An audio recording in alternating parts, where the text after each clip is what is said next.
പ്രിയമുള്ള സഹോദരന്മാരെ, സഹോദരിമാരെ, ഏവർക്കും ദൈവാനുഗ്രഹം എപ്പോഴും ഉണ്ടായിരിക്കട്ടെ. ബിസ്മില്ലാഹിർ റഹ്മാനിർ റഹീം. ലഖദ് നസറക്കുമുല്ലാഹു ഫീ മവാതിന കസീറത്തിൻ വയൗമ ഹുനൈനിൻ ഇദാ ജഅതുക്കും. തീർച്ചയായും ധാരാളം യുദ്ധരംഗങ്ങളിൽ അള്ളാഹു നിങ്ങളെ സഹായിച്ചിട്ടുണ്ട്. ഹുനൈൻ യുദ്ധ ദിവസത്തിലും സഹായിച്ചു. അതായത് നിങ്ങളുടെ എണ്ണപ്പെരുപ്പം നിങ്ങളെ ആഹ്ലാദം കൊള്ളിക്കുകയും എന്നാൽ അത് നിങ്ങൾക്ക് യാതൊരു പ്രയോജനവും ഉണ്ടാക്കാതിരിക്കുകയും ഭൂമി വിശാലമായിട്ടും നിങ്ങൾക്ക് ഇടുങ്ങിയതാവുകയും അനന്തരം നിങ്ങൾ പിന്തിരിഞ്ഞോടുകയും ചെയ്ത സന്ദർഭം. അപ്പോൾ അള്ളാഹു എല്ലാ യുദ്ധ സന്ദർഭങ്ങളും അള്ളാഹുവിനെ സഹായിച്ചിട്ടുണ്ട്. എല്ലാ വിശ്വാസിയെ സഹായിക്കേണ്ട അള്ളാഹുവിൻ്റെ ബാധ്യതയാണ്. അള്ളാഹു ബാധ്യത ഏറ്റെടുത്തിരിക്കുകയാണ്. രാജാതിരാജനായ അള്ളാഹുവിന് യുദ്ധങ്ങളിലും മറ്റെല്ലാ അവസരങ്ങളിലും വിശ്വാസി ആവശ്യപ്പെടുന്ന സകല സന്ദർഭങ്ങളും ആ വിശ്വാസിയെ സംരക്ഷിക്കേണ്ട അള്ളാഹുവിൻ്റെ ബാധ്യതയാണ്. അള്ളാഹു വളരെ എളുപ്പം സാധിക്കും. ഹുനൈൻ യുദ്ധം എങ്ങനെ ഉണ്ടായി? മക്ക വിജയത്തോടുകൂടി ചില ഗോത്രങ്ങൾക്ക് ചില ഗോത്രങ്ങൾ മുസ്ലിങ്ങൾക്കെതിരെ പടനീക്കം നടത്തുകയുണ്ടായത്. ചെറിയ ഗോത്രങ്ങളാണ് പടനീക്കം നടത്തിയത്.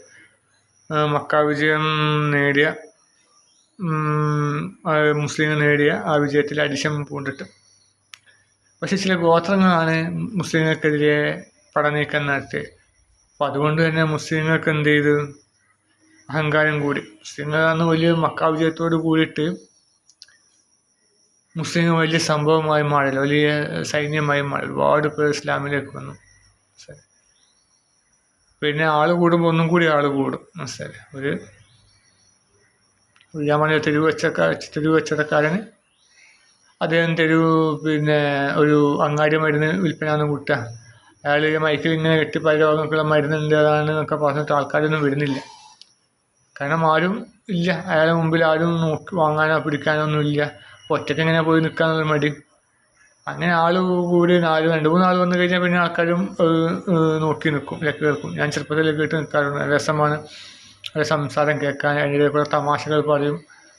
കുറച്ച് മരുന്ന് നമുക്ക് രുചിക്കാൻ തരും. നല്ല അത് പിന്നെ അടുപ്പിലിട്ട് പുകയ്ക്കുമ്പോൾ നല്ല സ്മെല്ലാണ്. അതിൻ്റെ നല്ല മരുന്നിൻ്റെ സ്മെല്ല് നല്ല രസമൊക്കെ കേട്ട് നിൽക്കാൻ, ആസ്വദിക്കാൻ. അപ്പം ഞാൻ ഇടയ്ക്ക് ചെറുപ്പത്തിലൊക്കെ കേട്ട് നിൽക്കാറുണ്ട്.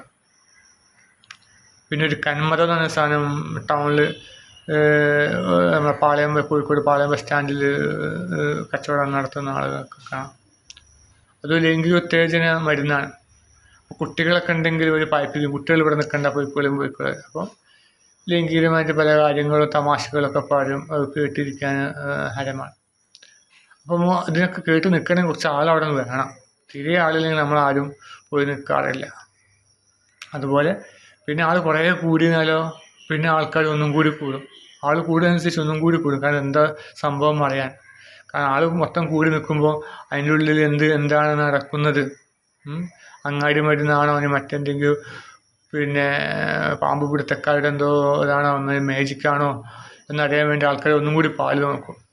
അപ്പോൾ തീരെ ഉള്ളിൽ നടക്കുക തീരെ കാണാം. അപ്പോൾ പിന്നെ ആൾക്കാർ കൂടും. അപ്പോൾ ആൾ കൂടുമ്പോൾ പിന്നെ ആൾ കൂടിക്കൊണ്ടിരിക്കും. വെളിച്ചത്തിന് മേൽ വെളിച്ചം എന്ന് പറഞ്ഞാൽ മതി. അതുപോലെ തന്നെ മക്ക വിജയത്തോടു കൂടി ഒരുപാട് പേർ ഇസ്ലാമിലേക്ക് വന്നു. അപ്പോൾ മറ്റുള്ളവർ ഇസ്ലാമിലേക്ക് വരുന്നുണ്ട്. പിന്നെയും ആൾക്കാർ ഒന്നും കൂടി. അതുപോലെ മുസ്ലിങ്ങളുടെ സംഖ്യാബലം കൂടിയപ്പം പിന്നെ ഇസ്ലാമിൻ്റെ ബാലപാഠം പോലും അറിയാത്തവരൊന്നായിട്ട് പിന്നെ ഇതിലേക്ക് വന്നു. അല്ലേ? പൂണ തോണിക്കൂടി ഉണ്ട് എന്ന് പറഞ്ഞാൽ ഒരുപാട് പേർ ഇസ്ലാമിലേക്ക് വന്നു. മക്ക വിജയത്തോടു കൂടി വന്നു.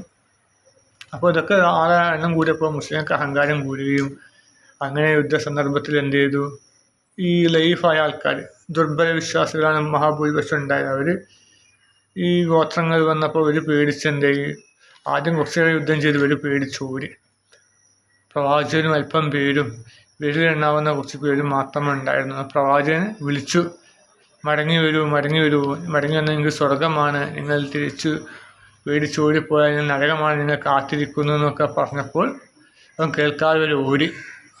പക്ഷേ ചില സഹാബികൾ ധൈര്യസമയം മരിച്ചാലും വേണ്ടില്ല ധൈര്യസമേതം ഒരു പോരാടി അങ്ങനെ അവർ പോരാടുന്നത് കണ്ടപ്പോൾ ശത്രുക്കൾ ഒന്ന് അല്പം പകച്ചു. അപ്പോൾ അത് കണ്ടപ്പോൾ ഓടിപ്പോയാലും തിരിച്ചു വന്നു. നമ്മുടെ സുഹൃത്തുക്കളല്ലേ ഒറ്റയ്ക്ക് പോരാടുന്നത്, നമ്മൾ ഓടിയാൽ ശരിയാവില്ല, നമ്മളും തിരിച്ചു വല്ലട്ടെ, നമ്മൾ ഓരോ തിരിച്ചു വരികയും അങ്ങനെ ആ യുദ്ധത്തിൽ പ്രവാചകനും കൂട്ടി വിജയിച്ചു. ആ ഓരോ തിരിച്ചു വന്നിട്ടില്ലെങ്കിൽ, അല്ലെങ്കിൽ പ്രവാചകനെ കൂടെ നിൽക്കുന്ന വീട്ടിലുണ്ടാവുന്ന പേര് അവരും കൂടി ഓടിപ്പോയി കഴിഞ്ഞാൽ യുദ്ധത്തിൽ പരാജയപ്പെടുമായിരുന്നു. അപ്പോൾ അള്ളാഹു രക്ഷിച്ചു. അത് തിരിച്ചു വരാൻ തോന്നി. അതുപോലെ തന്നെ പ്രവാചകനെ കൂടെ നിന്നവർക്ക് തിരിച്ചോടാതെ ഇവിടെ തന്നെ നിന്ന് എങ്ങനെ യുദ്ധം ചെയ്ത് വിജയിക്കണം, അവരിൽ മനസ്സിൽ ആത്മാർത്ഥത ഉണ്ടാക്കിയെടുത്തു. ഇതൊക്കെ അള്ളാഹുവിൻ്റെ ഒരു സഹായമാണ്. മനസ്സിലെ അള്ളാഹു ഒരിക്കലും സൂചി കൊണ്ടെടുക്കേണ്ടത് തൂമ്പ കൊണ്ടെടുക്കില്ല. ഓരോ സന്ദർഭത്തിൽ എന്താണ് അവിടെ ആവശ്യം അതാണ് അള്ളാഹു ചെയ്തു കൊടുക്കുക. മനസ്സിലെ അതുപോലെ തന്നെ എല്ലാ കാലത്തും ഒരേ നടപടിയല്ല അള്ളാഹു ചെയ്യുക, എപ്പോഴും ഒരേപോലത്തെ രീതിയല്ല ചെയ്യുക അല്ലേ. നമ്മളൊരു തമാശ ഒരിക്കൽ പറഞ്ഞു, രണ്ടാമതും പറഞ്ഞു. ഒരു തമാശ പറഞ്ഞാൽ നമ്മൾ ചിരിക്കും, രണ്ടാമത് പറഞ്ഞാലും കേൾവിക്കായി ചിരിക്കും, മൂന്നാമത് പറയുമ്പോൾ എന്ത് ചെയ്യും, ആ ചിരി അല്പം കുറയും. 4, 5, 10 പ്രാവശ്യം പറയുമ്പോൾ തീരെ ചിരിക്കാതെയാവും, പിന്നെ മൈൻഡ് ചെയ്യാതെയാവും. പിന്നെ തമാശ പറയുമ്പോൾ തന്നെ പറയുന്നത് ദൈവം ഇത് പറയരുത് എന്ന് പറയില്ലേ, വെറുപ്പാവും ആ തമാശ. അതുപോലെ തന്നെ അള്ളാഹു എപ്പോഴും ഒരേ നടപടിയല്ല ചെയ്യുക, പല സമയത്തും പല രീതികളിലും സഹായിക്കും. ചില യുദ്ധത്തിൽ മഴ കൊണ്ട് സഹായിച്ചിട്ടുണ്ട്. ഹന്തക്ക് യുദ്ധത്തിൽ അവിടെ പ്രവാചകനും കൂട്ടരും പിന്നെ എന്ത് ചെയ്തു, വലിയ കിടങ്ങ് കീറി പ്രതിരോധം തീർത്തും. പ്രവാചകൻ്റെ ഭാഗത്ത് സൈന്യങ്ങൾ വളരെ കുറവായിരുന്നു, അതുകൊണ്ടാണ് കിടങ്ങ് തീർക്കേണ്ടി വന്നത്. പക്ഷെ കിടങ്ങ് തീർത്തിട്ടും ശത്രുക്കൾ എന്ത് ചെയ്തില്ല, പിന്തിരിഞ്ഞു പോയില്ല. മുസ്ലിങ്ങളുടെ ഭാഗത്തുള്ള ഭക്ഷണമൊക്കെ തീർന്നു, വിശപ്പായി, ഒരു രക്ഷയില്ല.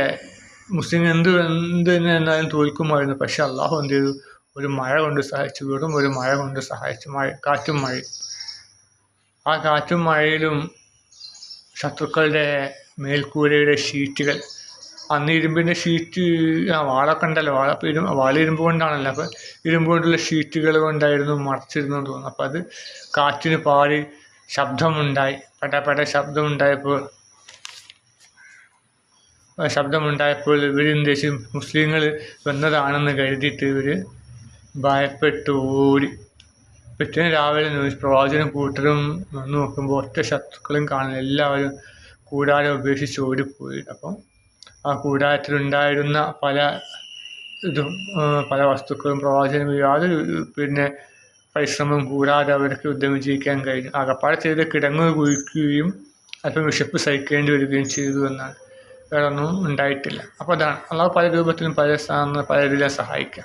എന്താണ് അവിടെ ആവശ്യം, അവരുടെ മഴയുടെ ആവശ്യം മാത്രം മതി, അപ്പോൾ അതുകൊണ്ട് സഹായിച്ചു. വേറെ സമയത്ത് അള്ളാഹു എന്താ ചെയ്യുക, മനസ്സിൽ ധൈര്യം കൊടുക്കും, വിശ്വാസികളുടെ മനസ്സിൽ ധൈര്യം കൊടുക്കും. അത് ശപിക്കപ്പെട്ട നീശവാദി പരീക്ഷിക്കാറുണ്ട്.